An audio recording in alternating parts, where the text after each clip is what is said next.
Hello friends, welcome to my channel. இன்றைக்கி நம்ம என்ன பார்க்க போகிறோம்னா பூரியும் எலும்பு குழம்பு தான் பார்க்க போகிறோம். ரம்ஜான் பக்ரீத்தில் எங்கள் வீட்டில் பிரேக்ஃபாஸ்ட்டுக்கு தான் செய்வோம். வாங்க எப்படி செய்யலான்னு பார்க்கலாம். ஃபஸ்ட்டு எலும்பு குழம்புக்கு எலும்பை வேக வச்சு எடுத்துடலாம். எலும்பு கூட கொஞ்சம் தண்ணி ஊற்றி, அதாவது எலும்பு முங்குற அளவுக்கு தண்ணி ஊற்றிருக்கேன். ஒரு 1.5 டம்ளர் தண்ணி ஊற்றிட்டு அதுக்கு தேவையான அளவு உப்பு, 1/2 ஸ்பூன் மஞ்சள்தூள், 1/2 ஸ்பூன் இஞ்சி பூண்டு பேஸ்ட் சேர்த்துக்கலாம். எல்லாத்தையும் சேர்த்துட்டு குக்கர் மூடி போட்டு வேக விட்டுடலாம். இப்போ நம்ம குழம்பு தாளிச்சிடலாம். குக்கரில் தான் செய்யலான்னு இருக்கேன். குக்கரில் 3 ஸ்பூன் எண்ணெய் ஊற்றி சோம்பு தாளிக்க போட்டிருக்கேன். அதோட பட்டை, கிராம்பு, ஏலக்காய் தூள் சேர்த்துக்கலாம்.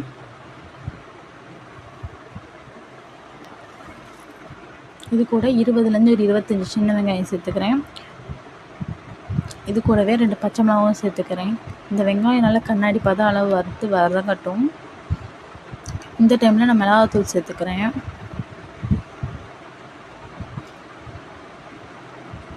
ஒரு 1.5 ஸ்பூன் அளவு சேர்த்துருக்கேன்.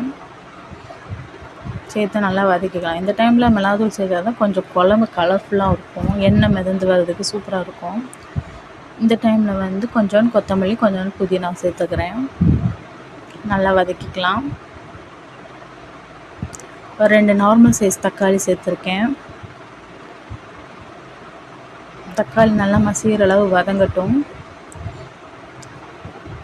தக்காளி போடும்போது இஞ்சி பூண்டு பேஸ்ட்டும் சேர்த்துருங்க, சொல்ல மறந்துட்டேன்.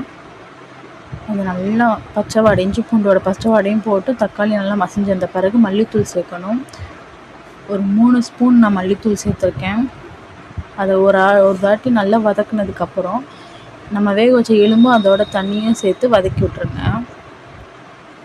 வதக்கிட்டு அது நல்லா கொதிக்கட்டும். அதுக்குள்ளேயே நம்ம தேங்காய் பேஸ்ட் ரெடி பண்ணிடலாம். நான் தேங்காயும் பொட்டுக்கல்லையும் சேர்த்து அரைச்சிருக்கேன். நீங்கள் தேங்காய், முந்திரி பருப்பு அதோட கொஞ்சம் கசகசா போட்டு அரைச்சி குழம்புல ஊற்றிங்கன்னா அந்த டேஸ்ட் இன்னும் சூப்பராக இருக்கும். என்கிட்ட அந்த அன்னைக்கு முந்திரி பருப்பு இல்லை, அதனால் நான் பொட்டுக்கல்லை சேர்த்துருக்கேன். இப்போ நம்ம அரைச்ச பேஸ்ட்டை குழம்புல சேர்த்துடலாம். தேங்காய் ஊற்றினதுக்கப்புறம் நம்ம குழம்பு எவ்வளோ தேவையோ அந்த அளவுக்கு தண்ணி ஊற்றிக்கலாம்.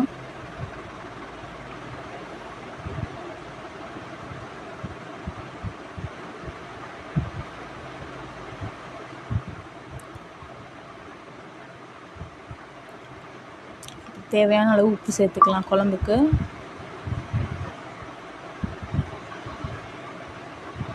அவ்வளோதான், குக்கர் மூடி போட்டு விசில் வச்சு எடுத்துருங்க. பாருங்கள் எவ்வளோ ஜூஸியாக வெந்திருக்குன்ட்டு. எலும்பு குழம்பும் சூப்பராக ரெடி ஆயிடுச்சு. இப்போ பூரி சுட்டுடலாம். மைதா பூரி தாங்க சுட்டிருந்தேன். மைதா பூரி சாப்பிட்ற நாள் அந்த மாதிரி இருந்துச்சு. மைதா பூரி தான் ட்ரை பண்ணியிருந்தோம். நல்லாயிருக்கும், மைதா பூரியும் சூப்பராக இருக்கும் டேஸ்ட்டாக. ஆனால் என்ன, அதை சுட்டோன்னே சாப்பிட்ணும். ஆறிடுச்சுன்னா லப்பர் மாதிரி ஆகிடும், பிக்க வராது பூரி. ரம்ஜான் பக்ரீத் டைம்லலாம் இதுதான் பிரேக்ஃபாஸ்ட்டாக இருக்கும். மோஸ்ட்லி வீட்டில் பாதி முஸ்லீம் வீட்டில் இது தான் இருக்கும். எலும்பு குழம்பு, பூரி, இல்லாட்டி பரோட்டா, எலும்பு குழம்பு, கறி குழம்பு, அந்த மாதிரி தான் இருக்கும். அவ்வளோதாங்க, ரெடி ஆயிடுச்சு. செம்ம ஈஸியான, செம்ம டேஸ்டான ஒரு பிரேக்ஃபாஸ்ட் தான் இது. நீங்களும் ட்ரை பண்ணி பார்த்துட்டு மறக்காமல் கமெண்ட் பண்ணுங்கள்.